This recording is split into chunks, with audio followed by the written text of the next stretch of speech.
You may have heard it's the custom for kings to let warriors stand on the left, the side of the heart and courage. On the right, they put the chancellor and various secretaries. Because the practice of bookkeeping and writing usually belongs to the right hand. He's just talking about arbitrary separation. And this separation has always existed. And he's just talking about things that don't really mean much. Okay, put a few things to the left, put a few things to the right. And this is where he comes to the important. He says, in the center, the Sufis. Because in meditation, they become mirrors. The king can look at their faces and see his original state. Give the beautiful ones mirrors and let them fall in love with themselves. That way, they polish their souls and kindle remembering in others. He says, let those who want to be concerned with the left be concerned with the left. Let those who want to be obsessed with the right stay with the right. Routine activities, mental activities that don't really mean much, simple arrangements. You focus on the center. The center is where the Sufi is. Center is where the mystic is. Center is where the seeker is. He does not care about the left and the right. He wants to go straight to the heart of understanding. Now, what is at the center? A mirror. Look at the beauty, the depth, the level of Rumi's understanding of the inner dimension of life. Once you start journeying inward, you will see you are actually moving closer and closer towards an infinitely pure mirror.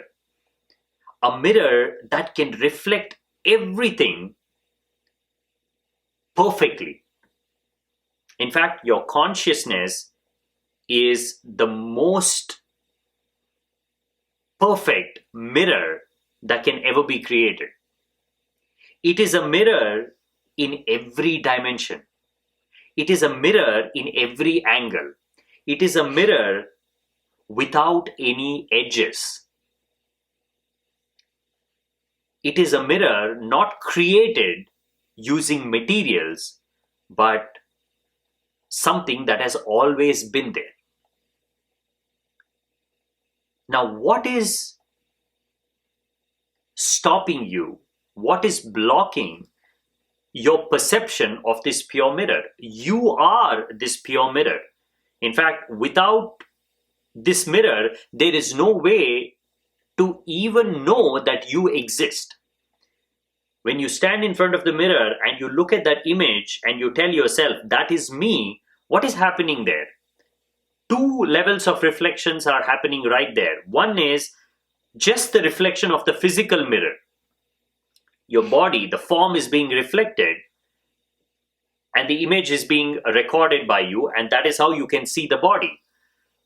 But there is another reflection that is happening there that you're not aware of, but you can become aware of.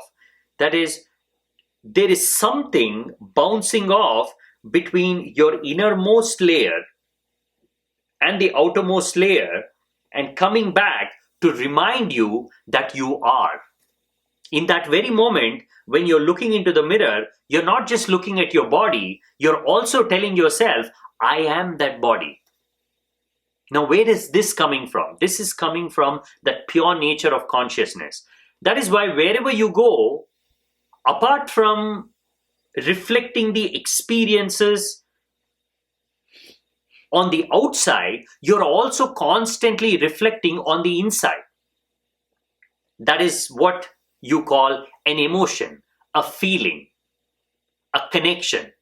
These are all different words we use for a simple existential phenomenon called reflection. You are seeing yourself in others. You are seeing yourself in things. When you look at a bird flying in the sky, You're not just looking at an image. You're not just looking at an animated image. You're also seeing yourself in that bird. That is what brings an emotion out of you.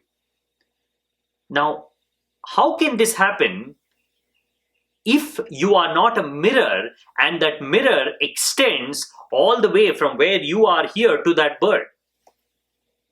Existence itself is a mirror. That is why wherever you go, the ripples of your being, the ripples of your emotions, the ripples of your thoughts are being reflected in everything. That is why when you see someone suffering, you suffer inside. When you see someone laughing, whether you want to laugh or not, you will laugh. Because there is a mirror inside that reflects everything purely. But this mirror can be covered up. This mirror can be burdened with layers and layers of dust to a point that the reflection is no longer pure. The reflection is being filtered through a routine, mechanical, fearful, structured mind. That is why Rumi says, give the beautiful ones mirrors and let them fall in love with themselves. That way they polish their souls and kindle remembering in others.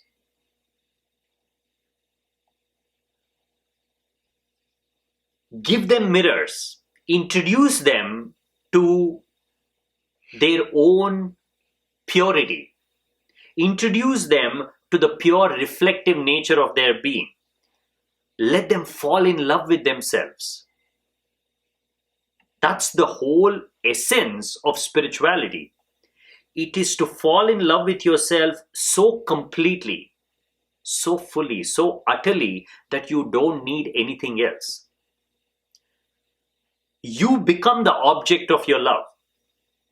Whatever that is happening on the inside, good, bad, right, wrong, it doesn't matter.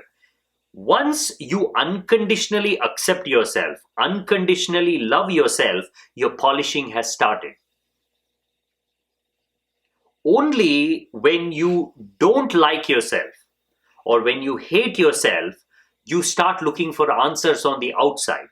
Instead of polishing the mirror, you're trying to find some ready-made solutions, ready-made ideas to add to that mirror without realizing that it is only when you're able to get rid of the dust that has settled, the dust of ideas, the dust of false maps, the dust of false instructions. Only when you clear those, you can truly fall in love with yourself. You can fall in love with the pure nature of your being. When you're not introduced to this, you're always on the outside.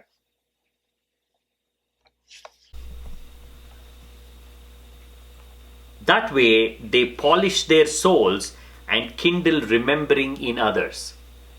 Sufis use a beautiful word for remembering. It's called zikr. Zikr means the remembrance of God, the remembrance of the divine. For Sufis, God is not an anthropomorphic God. God is not a religious God, a biblical God. God is a quality, a purity, consciousness itself. So zikr is a method they use to come back to the true self. It is one of the core teachings of Sufis. In their poetry, in their reflections of life, in their exploration of love, one constant theme all these things revolve around is zikr or remembering. And Rumi also says something beautiful. He says, let them stay at the center. Let them purify that mirror. Let them become pure reflections so that the king can see his true face in the mirror. What he's saying is, when you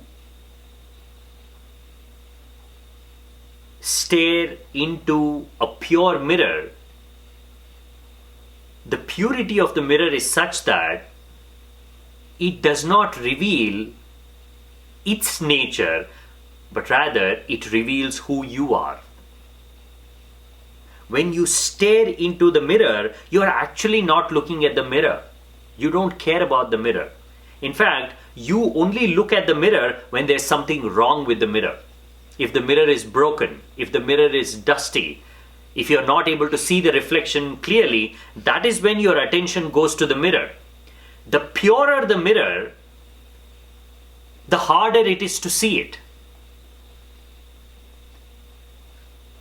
Now, why is it hard to see consciousness? Because it is a mirror with no edges. Imagine if you were to be standing in front of a mirror that extends to infinity in all directions. Wherever you turn, you have that mirror. Now, how would you know you're actually standing in front of a mirror? It is impossible. It is only the imperfections, because the mirrors that we are staring into in the physical world are man-made, they are imperfect. You can see the dust on them. You can see the edges. And you also know where the mirror ends. And you also know what is not reflecting. If you were to stand in front of a wall, you will know the difference between standing in front of the mirror and standing in front of the wall. The experience is totally different. And that is how you know, oh, mirror reflects. The problem with consciousness is, it is so pure. It is so complete. It is not man-made. It has no edges. There is no way for you not to reflect. So you're always reflecting. The reflection is so complete that you are only thinking about yourself. Morning till evening, day in and day out, this mirror is reflecting you. How do I look? How do I think? How do I behave? How much have I grown? All the things that are concerned with your life. But in this entire process, one thing we are forgetting is that mirror itself that is helping us to see ourselves. Without the existence of that mirror, even such a simple thing as, oh, I am here, I am walking, I am thinking, is impossible.